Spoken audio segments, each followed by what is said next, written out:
Last lecture में हम लोगों ने जावा एप्लीकेशंस के बारे में पढ़ा था कि जावा जो है वो एक प्लेटफॉर्म भी है, उसके अलावा जावा जो है वो एक प्रोग्रामिंग लैंग्वेज भी है। उसके अलावा लास्ट लेक्चर में हम लोगों ने पढ़ा था कि जावा की मदद से किस किस्म की एप्लीकेशंस क्रिएट की जा सकती हैं। तो आज हम लोग ये पढ़ेंगे कि जावा जो है वो अगर एक प्लेटफॉर्म है तो जावा कितने किस्म का प्लेटफॉर्म है, या कितने किस्म के प्लेटफॉर्म या कितने किस्म के एडिशन है जावा के। तो जावा जो है उसके बेसिकली 4 प्लेटफॉर्म है, या फिर हम इसको कह सकते हैं कि 4 एडिशन हैं जावा के। जावा एसई, जावा ईई, जावा एमई और जावा एफएक्स। इस तरह हम लोगों ने पढ़ा था कि 4 किस्म की एप्लीकेशन इसमें क्रिएट हो सकती है कि इसमें डेस्कटॉप एप्लीकेशन, वेब एप्लीकेशन, उसके अलावा इसमें प्योर रिच इंटरनेट एप्लीकेशन, उसके अलावा हमारे पास मोबाइल एप्लीकेशन। अब इन 4 किस्म की एप्लीकेशंस को क्रिएट करने के लिए हमारे पास 4 किस्म के प्लेटफॉर्म्स अवेलेबल है। कौन कौन से? सबसे पहले हमारे पास आ गया जी जावा एसई, जिसका फुल फॉर्म है जावा स्टैंडर्ड एडिशन। जावा स्टैंडर्ड एडिशन जो है ये बेसिकली एक जावा का प्लेटफॉर्म है जो कि डेस्कटॉप एप्लीकेशंस को क्रिएट करने के लिए यूज होता है। कि अगर हम डेस्कटॉप एप्लीकेशंस बनाना चाहते हैं तो डेस्कटॉप एप्लीकेशंस को बनाने के लिए हमें जावा एसई का यूज करना पड़ेगा। जावा एसई जो है इसके अंदर डिफरेंट किस्म की एपीआई जो है वो यूज होती है, जिनकी मदद से हम अपना काम कर सकते हैं। जिस तरह के java.io की एपीआई होगी, java.net की, java.sql, इसी तरह डिफरेंट किस्म की एपीआई जो है वो हमारे पास मौजूद होती है।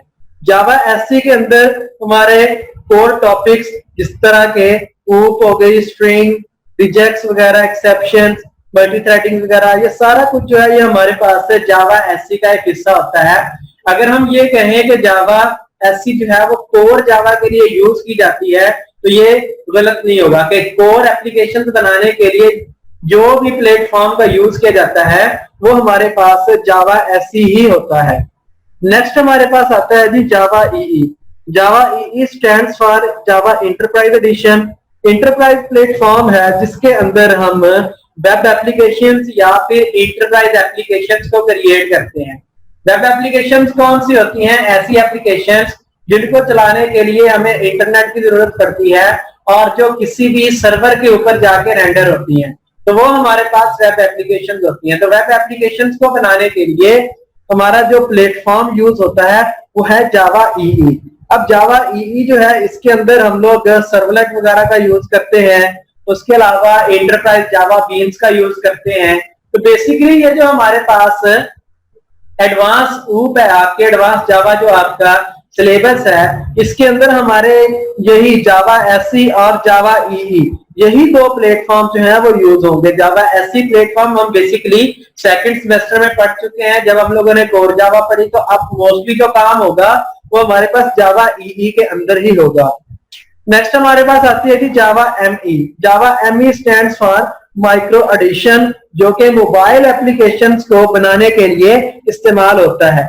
इस तरह हम लोग देखते हैं कि एंड्रॉयड एप्लीकेशंस बनती हैं, अब वो जावा के अंदर बनती हैं सारी, ठीक है।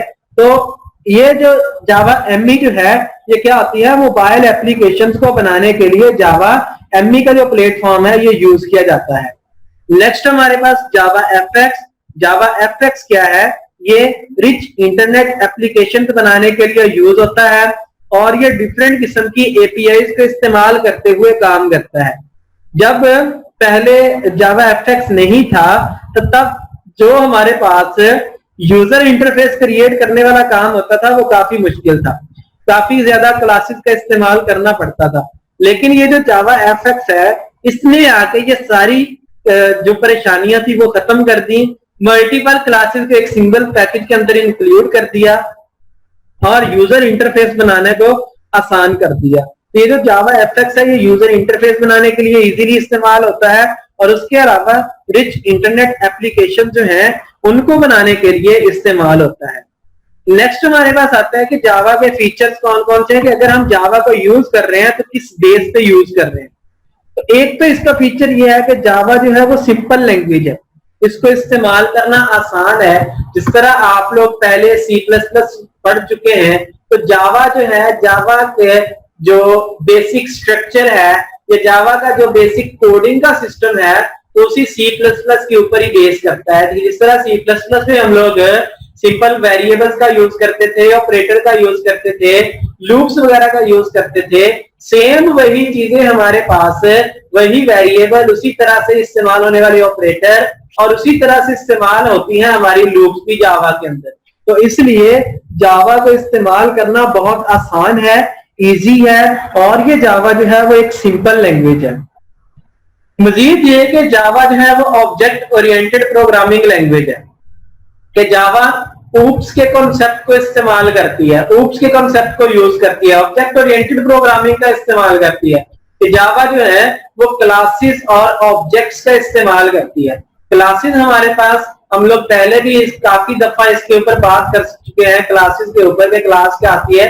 कि क्लास हमारे पास बेसिकली एक लेआउट होता है, टेम्पलेट होता है, ब्लूप्रिंट होता है, जिसके अंदर हम लोग ऑब्जेक्ट्स को क्रिएट करते हैं, जिसके अंदर हम लोग फंक्शनैलिटीज को लिखते हैं। और ऑब्जेक्ट्स हमारे पास क्या होते हैं, ऑब्जेक्ट्स हमारे पास कोई भी चीज जो कि रियल लाइफ में एग्जिस्ट करती हो वो ऑब्जेक्ट होता है। इस तरह के हमारा लैपटॉप है, मोबाइल फोन है, चेयर है, बोर्ड मार्कर है, व्हाइट बोर्ड है, ये सारी चीजें जो भी रियल लाइफ में एग्जिस्ट करेंगी वो सारी की सारी हमारी ऑब्जेक्ट होंगी। क्लासेस जो है उसने ऑब्जेक्ट्स को क्रिएट करना है, ऑब्जेक्ट ने क्लास को यूज करना है, क्लास की फंक्शनैलिटी को परफॉर्म करना है।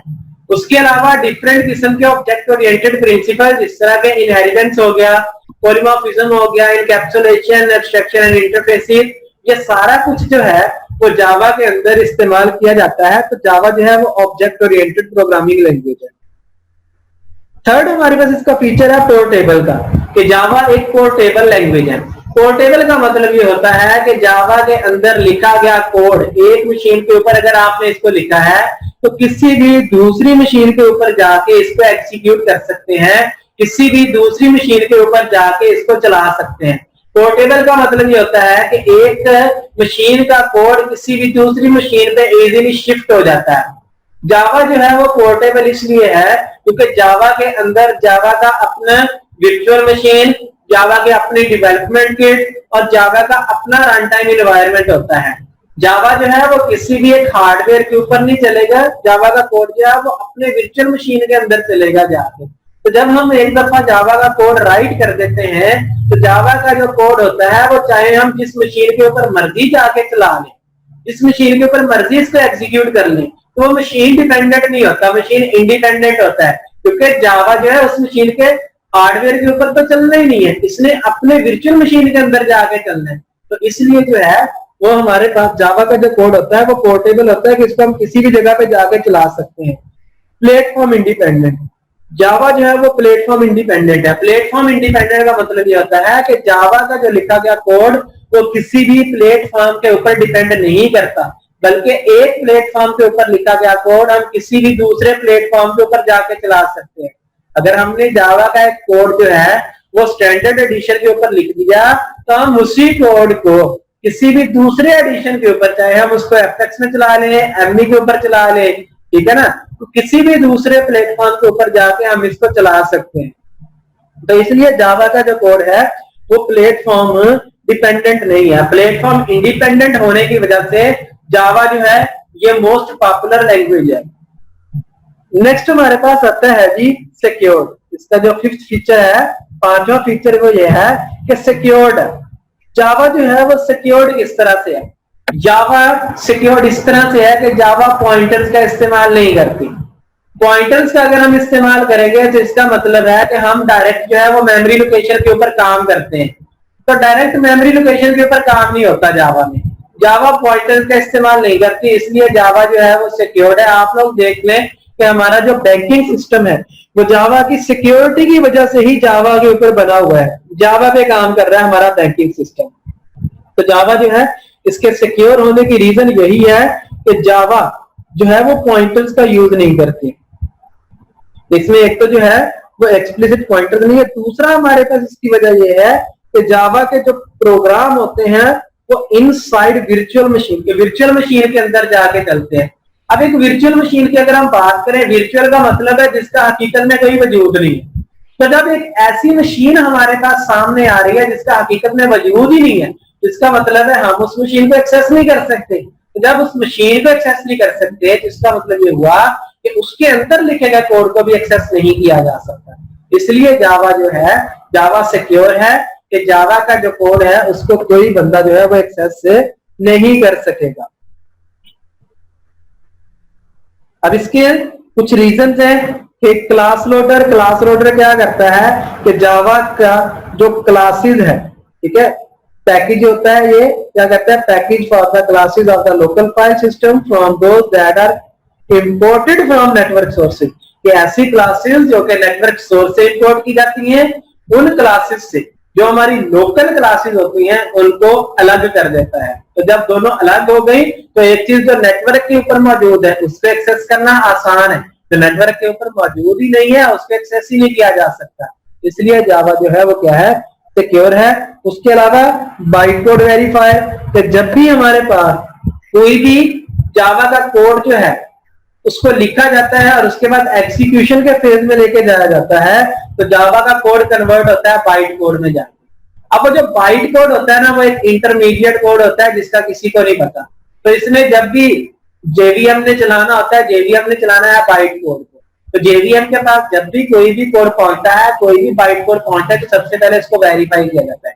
अगर तो वो कोड एग्जैक्ट वही हो जो कि हमारा कोड है तो जेवीएम में भेजा जाएगा, अदरवाइज नहीं। तो इस तरह से कोई भी इलीगल कोड जो है वो हमारे जेवीएम तक रसाई नहीं कर सकता। उसके अलावा सिक्योरिटी मैनेजर जो होता है वो सारा कुछ जो है रिसोर्सेज वगैरह को देख रहा होता है कि कौन से रिसोर्सेज इस्तेमाल हो रहे हैं, कैसे इस्तेमाल हो रहे हैं, उनमें से लीगल कौन से हैं, इलीगल कौन से हैं। जो लीगल होते हैं उन पे काम किया जाता है, जो इलीगल होते हैं उनको वैसे ही खत्म कर दिया जाता है। नेक्स्ट इसका फीचर होता है रोबस्ट। जावा जो है वो स्ट्रॉन्ग है, रोबस्ट है, कि इसमें मेमोरी मैनेजमेंट स्ट्रॉन्ग है। अब मेमोरी मैनेजमेंट का क्या मतलब होता है? मेमोरी मैनेजमेंट का ये मतलब होता है कि मेमोरी को इजीली मैनेज करना। मिसाल के तौर पे अगर हम बात करें अपने वेरिएबल्स की, जिस तरह के C++ में हम लोग वेरिएबल्स का यूज करते हैं। अब ये जो वेरिएबल्स होते हैं ये मेमोरी में किस तरह से जगह लेते हैं, जाके ये जगह घेरते हैं हमारे आर्किटेक्चर के लिहाज से, कि 32 बिट और 64 बिट के लिहाज से। कि अगर तो हमारा आर्किटेक्चर 32 बिट है तो ये इंटीजर जो है वो मेमोरी में 2 बाइट जगह घेरेगा जाके। अगर हमारा आर्किटेक्चर 64 बिट है तो ये मेमोरी में जाके 4 बिट जगह घेरेगा C++ में। तो जावा जो है, जावा में इन चीजों को खत्म कर दिया गया है। जावा में हमारे पास आर्किटेक्चर न्यूट्रल कर दिया गया है कि हमारा आर्किटेक्चर किसी भी किस्म का हो, किसी भी तरह से हो, कि चाहे 32 बिट हो चाहे 64 बिट हो, इंटीजर जो है उसने 4 बाइट की जगह घेरनी है जाके। तो जब हमारे पास एक मेमोरी का पहले से ही ऑलरेडी डिफाइंड होगा तो मेमोरी को इस्तेमाल करना, यूटिलाइज करना, मैनेज करना आसान हो जाता है। उसके अलावा जो है तो हमारे पास इसका गार्बेज कलेक्टर होता है, जावा का अपना गार्बेज कलेक्टर होता है, जो कि हमारी ऐसी मेमोरी फ्री है पड़ी हुई, जिस मेमोरी को हम यूज ही नहीं कर रहे। हमने वो मेमोरी एक दफा डिक्लेयर तो की, लेकिन उसके बाद हमने उसको इस्तेमाल करने की जहमत ही नहीं की, वैसी फिजूल में पड़ी हुई है। तो गार्बेज कलेक्टर क्या करता है, उस मेमोरी को रिलीज करवा लेता है। तो इस तरह से ये हमारे पास मेमोरी मैनेजमेंट का बहुत अच्छा इसका एक अपना फीचर होता है। आर्किटेक्चर न्यूट्रल के बारे में हम लोगों ने अभी बात की कि किसी भी किस्म का आर्किटेक्चर हो, हर किस्म के आर्किटेक्चर के ऊपर जाके हमारी जावा जो है उसने सेम काम करना है, सेम फंक्शनैलिटी परफॉर्म करनी है, सेम रिजल्ट देना। आर्किटेक्चर की वजह से ना तो मेमोरी ज्यादा या कम यूज होगी, ना ही हमारे रिजल्ट के ऊपर कोई भी इफेक्ट पड़ेगा। डायनामिक का मतलब ये होता है कि हमारा जो जावा का कोड होता है वो डायनामिकली जब भी हम उसको हमारा जी चाहे हम उसको चेंज कर सकते हैं।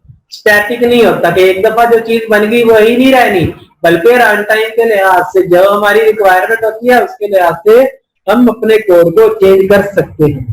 ठीक है जी, तो ये हमारे पास जावा के कुछ फीचर्स हैं। इसी तरह interpreted, high performance, multi threaded, distributed, कि ये चीजें भी वही चीज है जो हम लोग पहले पढ़ चुके हैं।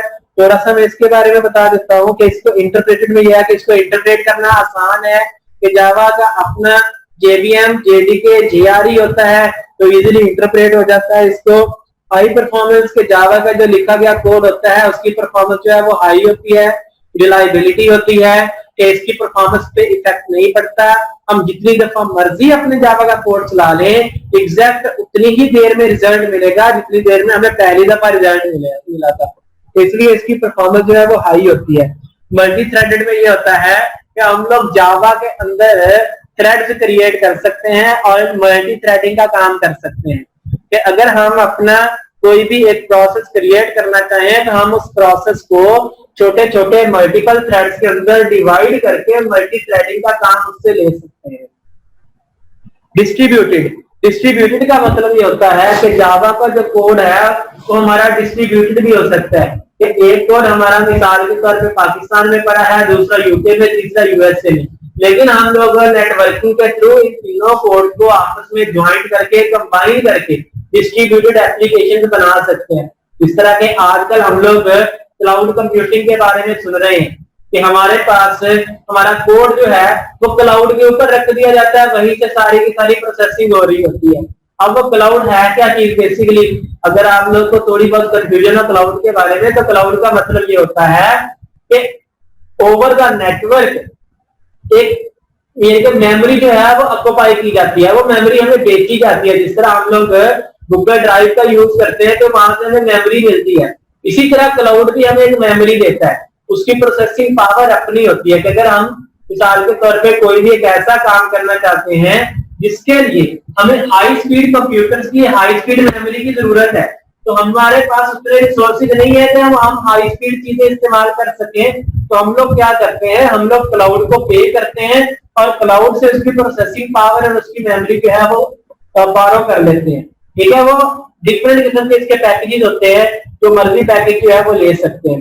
तो फिर हमारा कोड जो है वो हम लोग अपने क्लाउड के ऊपर रख देते हैं, उस मेमोरी के ऊपर रख देते हैं जो हम लोगों ने बारो की होती है। तो हमारा प्रोग्राम जो होता है वो उसी के ऊपर चल रहा होता है, प्रोसेसिंग पावर वही इस्तेमाल हो रही होती है क्लाउड की, तो तेजी से हमारा काम हो रहा होता है। हमें अपनी प्रोसेसिंग के बारे में या पावर के बारे में जो है वो वहां पे परेशानी की जरूरत नहीं होती, यानी कि परेशान होने की जरूरत नहीं होती। तो ये हमारे पास ये डिस्ट्रीब्यूटेड का काम होता है कि इस तरह से हमारी सारी चीजें जो है वो इस्तेमाल हो सकती हैं।